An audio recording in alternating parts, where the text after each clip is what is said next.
வணக்கம். இன்னைக்கு 1931ல ரிலீஸ் ஆன காளிதாஸ் முதல் பன்மொழி பேசும் படம். அத பத்தி தாங்க பார்க்க போறோம். இயக்கம் ஹெச்.எம். ரெட்டி, தயாரிப்பு அல்தேஷ் இரானி. இந்த படத்துல ராஜா விஜயவர்மனின் மகளாக டி.பி. ராஜலட்சுமி வித்யாதரி கேரக்டர்ல நடிச்சிருக்காங்க. பி.ஜி. வெங்கடேஷன் காளிதாஸ் கேரக்டர்ல நடிச்சிருக்காங்க. எல்.வி. பிரசாத் கோவில் பூஜாரியா நடிச்சிருக்காரு. மேலும் தேவாரம் ராஜாம்பாள், டி. சுஷீலா தேவி, ஜே. சுஷீலா, எம்.எஸ். சந்தானலட்சுமி இவங்க எல்லாருமே நடிச்சிருக்காங்க. பாடல்கள் மதுரகவி பாஸ்கர தாஸ். துரதிர்ஷ்டவசமா இந்த படத்துடைய காப்பி எதுவுமே நமக்கு இல்ல. இந்த படத்தோட கதை பார்த்தீங்க அப்படின்னா 1966ல ரிலீஸ் ஆன மகாகவி காளிதாஸ் நம்ம சிவாஜி கணேசன் சாரும் சவுகார் ஜானகி அம்மாவும் நடிச்சிருப்பாங்க. அதே கதை தாங்க இந்த படத்தோட கதையும். இந்த படத்துல சிறப்பான அம்சங்கள் என்ன, ஏன் இது முதல் பேசும் படம், அதுவும் பன்மொழி படமா உருவாச்சு, அதுக்கான காரணங்கள் என்ன, அத பத்தி தான் நாம இப்ப பேச போறோம். முதல்ல பன்மொழி படம் அப்படின்னு உருவாக காரணம் என்ன அப்படின்னா, இந்த படத்துல நடிச்சவங்களான டி.பி. ராஜலட்சுமி தமிழ் மட்டுமே பேசக்கூடியவங்க, பி.ஜி. வெங்கடேஷன் தெலுங்கு, எல்.வி. பிரசாத் ஹிந்தி. இவங்க 3 பேருமே 3 லாங்குவேஜ்ல மட்டும்தான் பேசுவாங்க. இந்த படத்துல டி.பி. ராஜலட்சுமி தமிழ்ல மட்டுமே பேசி பாடல்களை பாடியிருப்பாங்க. பி.ஜி. வெங்கடேஷன் அவருடைய டைலாக்ஸ் எல்லாமே தெலுங்குலயே பேசியிருப்பாரு, பாடியும் இருப்பாரு. எல்.வி. பிரசாத் கோவில் பூஜாரியா நடிச்சவரும் ஹிந்திலேயே பேசியிருப்பாரு. இவங்களுக்குள்ள நடக்கக்கூடிய கான்வர்சேஷன்ஸ் எல்லாமே, அதாவது டி.பி. ராஜலட்சுமி தமிழ்ல பேசினாங்க அப்படின்னா பி.ஜி. வெங்கடேசன் தெலுங்குல பதில் சொல்வாரு. இவங்க 2 பேருக்குமே ஹிந்தில பதில் சொல்வாங்க எல்.வி. பிரசாத். இப்படிதான் இவங்களுடைய கான்வர்சேஷன்ஸ் இந்த படம் ஃபுல்லாவே இருந்திருக்கு. பாடல்களுமே அப்படிதான் அமைஞ்சிருக்கு. அதனாலதான் இந்த படத்தை பன்மொழி படம் அப்படின்னு சொல்றாங்க. இது ஒரே படம் தான். இந்த படத்துல 3 மொழிகளை பயன்படுத்தியிருக்காங்க. இந்த பன்மொழி படத்தினால என்ன ஒரே ஒரு அட்வான்டேஜ் அப்படின்னு பாத்தீங்கன்னா, தமிழ், ஹிந்தி மற்றும் தெலுங்கு ரசிகர்கள் கிட்ட இந்த படம் நல்ல வரவேற்பை பெற்றது அப்படின்னு சொல்லலாம். இல்ல இந்த 3 மொழிகளும் தெரிஞ்சவங்க மத்தியில இந்த படம் நல்ல வரவேற்பு பெற்றது. ஆனா தமிழ் மட்டுமே தெரிந்து மத்த 2 மொழிகளும் தெரியாதவங்களுக்கு இந்த படம் பார்க்கிறதுக்கு கொஞ்சம் கஷ்டமா தான் இருந்துச்சு. இருந்தாலும் இது முதல் பேசும் படமா இருந்ததுனால, அந்த ஒரு ஹைப் கொடுத்ததுனாலவே எல்லார் மத்தியிலையும் இந்த படம் பிரபலமாச்சு அப்படின்னு சொல்லலாம். அடுத்து இந்த படத்துல இவங்க யூஸ் பண்ண sound technology, German made sound technology தான் இவங்க யூஸ் பண்ணியிருக்காங்க. ஏன்னா இந்த 3 மொழிகளையுமே அவங்க ரெக்கார்ட் பண்ணி ஆகணும். ஆரம்ப கட்டத்துல தமிழ் மொழியை ரெக்கார்ட் பண்றது ஒரு எக்ஸ்பெரிமெண்டலா தான் ஸ்டார்ட் பண்ணியிருக்காங்க. அதுக்கப்புறம் அதுவும் கரெக்டா ரெக்கார்ட் ஆகவே இந்த படத்தை இயக்கியிருக்காங்கன்னு சொல்லலாம். இந்த டெக்னாலஜினால இந்த 3 மொழிகள்லையுமே சேர்த்து இந்த படத்தை இவங்களால சுலபமா ரெக்கார்ட் பண்ண முடிஞ்சது. இருந்தாலுமே இது German made sound equipment use பண்ணதுனால அதை பயன்படுத்துறதுக்கு அதற்கான டெக்னீஷியன்ஸோட உதவிகள் இவங்களுக்கு நிறையவே தேவைப்பட்டுச்சு. அடுத்து இந்தியாவின் முதல் பேசும் படமான ஆலம் அரா, அந்த படத்துக்கு பயன்படுத்தின டாக்கி டெக்னாலஜி மற்றும் ஷூட்டிங் எக்யூப்மெண்ட் தான் இந்த படத்துக்கு யூஸ் பண்ணியிருக்காங்க. அது மட்டும் இல்லாம அதே செட்டை தான் இவங்க யூஸ் பண்ணியிருக்காங்க. அடுத்து ரேபிட் ப்ரொடக்ஷன், அதாவது 8 நாட்கள்ல இந்த படத்தை எடுத்து முடிச்சிருக்காங்க. அப்பனா இந்த படத்துல நடிச்சவங்களும் இந்த படத்தை தயாரிக்கிறதுக்காக இல்ல அந்த படத்துல வேலை பார்த்த மற்ற க்ரூ மெம்பர்ஸுமே அந்த அளவுக்கு அயராது 8 நாட்களா தொடர்ந்து உழைச்சிருக்காங்கன்னு தான் சொல்லணும். அதற்கான வெற்றியும் அவங்களுக்கு கிடைச்சிருக்கு. இந்த 8 நாட்கள்ல எப்படி இவங்களால இவ்வளவு சுலபமா இந்த படத்தை எடுக்க முடிஞ்சது அப்படின்னு பார்த்தோம் அப்படின்னா, எல்லா ஆக்டர்ஸுமே அவங்க நடிக்கக்கூடிய சீனை நிறைய முறை ப்ராக்டிஸ் பண்ணியிருக்காங்க. ப்ராக்டிஸ் பண்ணி பண்ணி அதுக்கப்புறம் சிங்கிள் டேக்ல தான் இந்த படத்தை எடுக்கணும் அப்படிங்கிற மாதிரி ஒவ்வொரு சீனையுமே அவங்க நடிச்சு முடிச்சிருக்காங்கன்னு தான் சொல்லணும். அதே மாதிரி பாடல்கள், நடனம், இது எல்லாமே பாத்தீங்கன்னா லைவாவே தான் ரெக்கார்ட் பண்ணியிருக்காங்க. லைவா ரெக்கார்ட் பண்ணணும், அதுவும் இல்லாம தேவையில்லாத சத்தங்கள் எதுவுமே வராத அளவுக்கு அவங்க ஒவ்வொரு விஷயத்தையும் பார்த்து செஞ்சிருக்காங்க. மைக்கு எந்தெந்த இடத்துல வைக்கணுமோ அந்த இடத்துல வச்சிருக்காங்க. அது எல்லாமே ஆக்டர்ஸுங்களுக்கு புதுசாவும் இருந்ததுனால அது கொஞ்சம் மேனேஜ் பண்ணிக்கிட்டாங்கன்னு தான் சொல்லணும். ஏன்னா, இதுக்கு முன்னாடி வந்த படங்கள்ல ஆக்டர்ஸ் எல்லாமே வந்து எக்ஸ்பிரஷன முகத்துல காட்டி அவங்க நடிச்சிருப்பாங்க.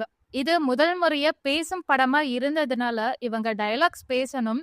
அது பிராக்டிஸ் பண்றது, அந்த எக்ஸ்பிரஷனோட அந்த மாடுலேஷன் அது எல்லாமே கொண்டு வர்றது, அது எல்லாமே அவங்களுக்கு அந்த காலகட்டத்துல ரொம்ப கஷ்டமாவே இருந்துச்சுன்னு சொல்லலாம். ஏன்னா புதுசா மைக் இருக்கு.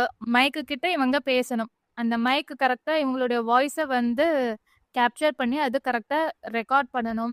ஏன்னா, ஒருத்தவங்க டயலாக் மிஸ் பண்ணிட்டாலும் சரி, ஏதாவது ஒரு தப்பு நடந்தாலும் சரி, இல்ல ஏதாவது தேவையில்லாத சத்தம் வந்தாலும் சரி, அது எல்லாத்தையுமே அந்த சவுண்ட் எக்யூப்மென்ட் பதிவு பண்ணிடும். அது எடிட் பண்றது ரொம்ப கஷ்டமாவே இருந்துச்சுன்னு சொல்லலாம். அது மட்டும் இல்லாம பேக்கிரவுண்ட்ல எந்தவித தேவையில்லாத சத்தமும் வராத அளவுக்கு அவங்க கவனிப்போட இருந்தாங்க அப்படின்னு சொல்லலாம். அந்த அளவுக்கு எஃபிஷியன்ட்டா இங்க இருக்கிறவங்க எல்லாருமே ஒர்க் பண்ணியிருக்காங்க. அந்த அளவுக்கு டெக்னாலஜிய எந்த அளவுக்கு பயன்படுத்தணுமோ பயன்படுத்தியிருக்காங்கன்னு சொல்லலாம். இந்த ஒரு படத்த 8 நாள்ல எடுத்து முடிச்சிருக்காங்க அப்படின்னாவே, அது மிகப்பெரிய விஷயமா தான் பார்க்குறேன். ஏன்னா, இப்போ இருக்கக்கூடிய காலகட்டத்தில பார்த்தீங்க அப்படின்னா, பிளேபேக் சிஸ்டம்னு இருந்துச்சு. இந்த பிளேபேக் சிஸ்டம்ல ஏற்கனவே பாட்டு ரெக்கார்ட் ஆயிடும். அந்த பாட்டு ப்ளே பண்ணுவாங்க. ஆக்டர்ஸ், ஆக்ட்ரஸ் வந்து வாய் அசைப்பாங்க. அவ்வளோதான். ஆனா, அப்போ அவங்க லைவா பெர்ஃபார்மன்ஸ் பண்ணியே ஆகணும். ஸ்கூல்ல எல்லாம் பார்த்தீங்க அப்படின்னா, ஸ்போர்ட்ஸ் டேல குழந்தைங்க எல்லாருமே வந்து லைவா பெர்ஃபார்ம் பண்ணுவாங்க இல்லையா? பாட்டு பாடுவாங்க, அப்புறம் டான்ஸ் ஆடுவாங்க.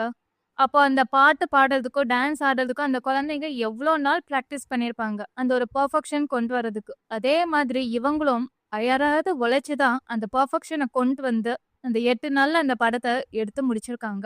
லொகேஷன் பார்த்தீங்க அப்படின்னா, பாம்பேல இருக்கக்கூடிய அந்த அலமரா அந்த செட்ல தான் இவங்க எடுத்திருக்காங்க. மகாகவி காளிதாஸ் படம் அப்படிங்கிறதுனால, அந்த செட்டையவே எந்த அளவுக்கு யூஸ் பண்ணிக்க முடியுமோ யூஸ் பண்ணிக்கிட்டாங்க. அதனால இவங்களுக்கு நேரம் வந்து சேவ் ஆச்சு அப்படின்னு சொல்லலாம். அடுத்து இந்த படத்தோட ரீல்ஸ். கிட்டத்தட்ட 10,000 ஃபீட் வரைக்கும் இந்த ரீல்ஸ் இருந்திருக்கு.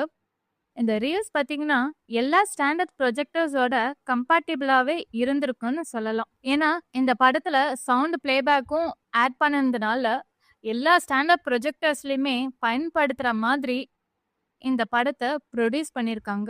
நாமளே பார்க்குறோம். ஒரு படத்த டவுன்லோட் பண்ணோம் அப்டின்னா, இல்ல ஒரு பாட்ட டவுன்லோட் பண்ணா கூட, ஒரு பர்ட்டிகுலர் சாஃப்ட்வேர்ல இந்த எக்ஸ்டென்ஷன் ஒர்க் ஆகல அப்டின்னா, அதற்கான சாஃப்ட்வேர வந்து நம்ம டவுன்லோட் பண்ணணும். இல்லைன்னா ஃபைல கன்வெர்ட் பண்ணணும். அப்பதான் அத ப்ளே பண்ணவே முடியும். அப்போ அந்த காலத்திலேயே எல்லா ஸ்டாண்டர்ட் ப்ரொஜெக்டர்ஸ்லயுமே இந்த படம் ரன் ஆகணும் அப்டிங்கிறதுக்காக அவங்க மெனக்கட்டு சவுண்டையும் இன்க்ளூட் பண்ணி, அதாவது சவுண்ட் பிளேபேக்கையும் இன்க்ளூட் பண்ணி ரீல்ஸ வந்து ப்ரொடியூஸ் பண்ணியிருக்காங்க அப்படின்னா, அது பாராட்டத்தக்க விஷயம் தான். சரி, இப்போ இந்த படத்துல இவங்க ஃபேஸ் பண்ண டெக்னிக்கல் ப்ராப்ளம்ஸ் என்னென்ன அப்படிங்கிறத பத்தி பார்க்கலாம். Lip syncing problem. ஏன்னா இது மேக்ஸிமம் பார்த்தீங்க அப்படின்னா, லைவாவே எல்லாத்தையுமே ரெக்கார்ட் பண்ணியிருக்காங்க. பாடல்கள், சீன்ஸு, டயலாக்ஸு மோஸ்ட்லி எல்லாமே சிங்கிள் டேக்கு எல்லாமே. எல்லாருமே அந்த அளவுக்கு உழைச்சு அந்த படத்துல நடிச்சிருக்காங்க.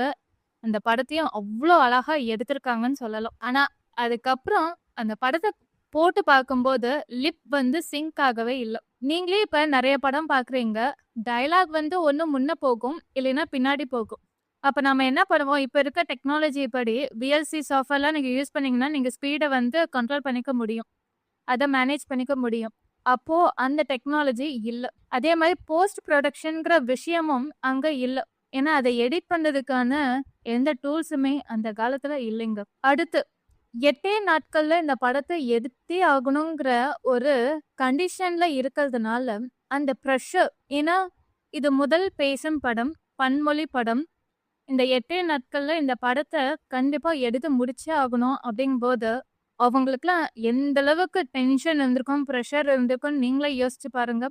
அது மட்டும் இல்லாம, எந்த அளவுக்கு முடியுமோ அத பெர்ஃபெக்ட்டா கொண்டு வரதுக்கும் அவங்க நெறையவே முயற்சி பண்ணியிருக்காங்க. இருந்தாலுமே சில விஷயங்கள்ல அது காணாம போயிருக்குன்னு சொல்லலாம். அதே மாரி செட்ட ரீயூஸ் பண்ணியிருக்காங்க. இன்னோவேட்டிவா எந்த செட்டுமே அவங்க இது பண்ணல. ஆலம் அராக்கு பயன்படுத்தின அதே செட்ட தான் இவங்க யூஸ் பண்ணியிருக்காங்க. அது நேரத்த எந்த அளவுக்கு குறைச்சிருந்தாலுமே, இதே படத்துல நம்ம இந்த பார்த்துருக்கோமே, இந்த சீன் பார்த்துருக்கோமே, இதே தானே இப்படி இருக்கு. அந்த மாதிரி ஒரு தாட் வந்து கிரியேட் ஆக ஆரம்பிச்சுச்சுன்னு சொல்லலாம். அடுத்து லாங்குவேஜ். இந்த படத்துல நடிச்சவங்க எல்லாருமே வெவ்வேறு மொழி பேசுறவங்க. ஆனா, படம் பார்க்குறவங்களுக்கு அந்த ஃப்ளூயன்சி இருக்கணும் இல்லையா? அந்த ஃப்ளூயன்சி இல்லாத பட்சத்துல, அந்த படம் பார்க்கும்போது ஒரு பொம்மை படம் பார்க்குற மாரி தானே ஃபீல் இருந்திருக்கும். அதுதான் இங்க லேக் ஆன ஒரு விஷயம். ஏன்னா, ஹீரோயின் தமிழ்ல பேசுறாங்க, ஹீரோ தெலுங்குல பேசுறாங்க, கோவில் பூசாரி ஹிந்தியில பேசுறாங்க.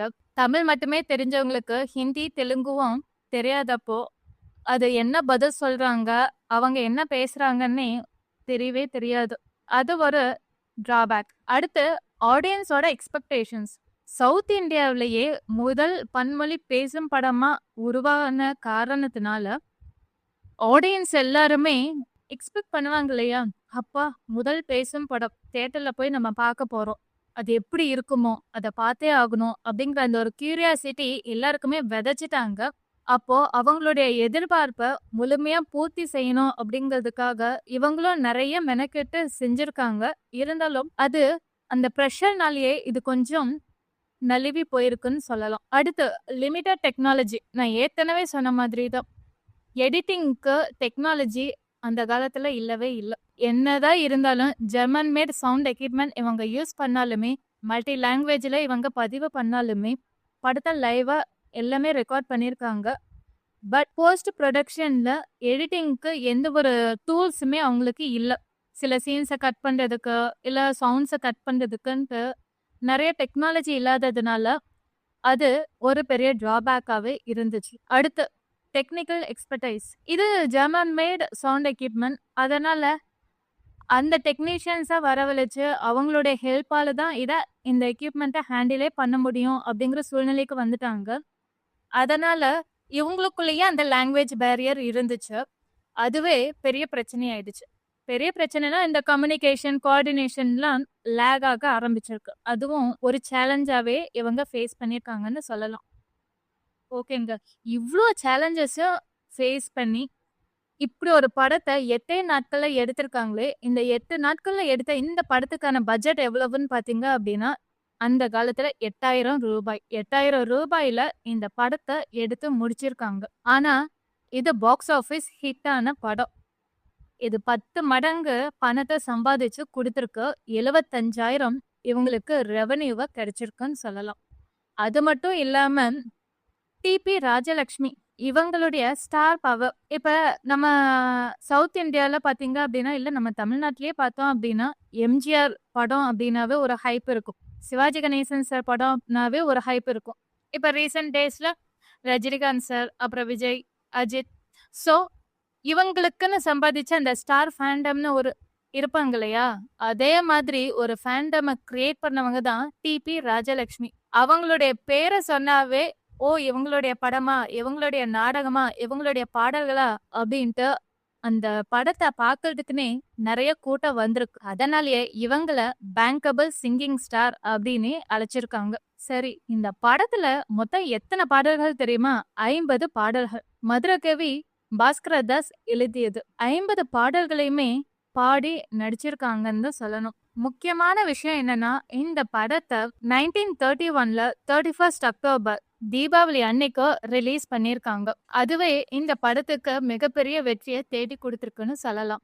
இந்த படத்த தொடர்ந்து 1955ல மகாகவி காளிதாசா அப்படின்னு கன்னடத்திலும், 1960ல மகாகவி காளிதாசு அப்படின்னு தெலுங்கிலும், அதனைத் தொடர்ந்து 1966ல மகாகவி காளிதாசுன்னு தமிழ்லையும் படத்த எடுத்திருக்காங்க. ஆக மொத்தத்துல இந்த காளிதாஸ் படம் முதல் பன்மொழி பேசும் படம். டைரக்டர்ஸ், ஆக்டர்ஸ் மற்றும் எல்லாருக்குமே ஒரு இன்ஸ்பிரேஷனா தான் இருந்திருக்குன்னு சொல்லலாம். அதை தொடர்ந்து தான் நிறைய படங்கள் வந்திருக்கு. இந்த படத்துல 50 பாடல்களுமே மகாகவி காளிதாஸ் பற்றின பாடல்கள் மட்டும் அல்லாது, மக்கள் மத்தியில தேசப்பற்ற விதைக்கிறதுக்காகவும் இந்த பாடல்கள் இருந்துச்சுன்னு சொல்லலாம். மொத்தத்துல இந்த படத்தோட காப்பி இன்றளவு இருந்திருந்துச்சு அப்படின்னா, கண்டிப்பா அது நிறைய பேத்துக்கு இன்ஸ்பிரேஷனா தான் இருந்திருக்கும்.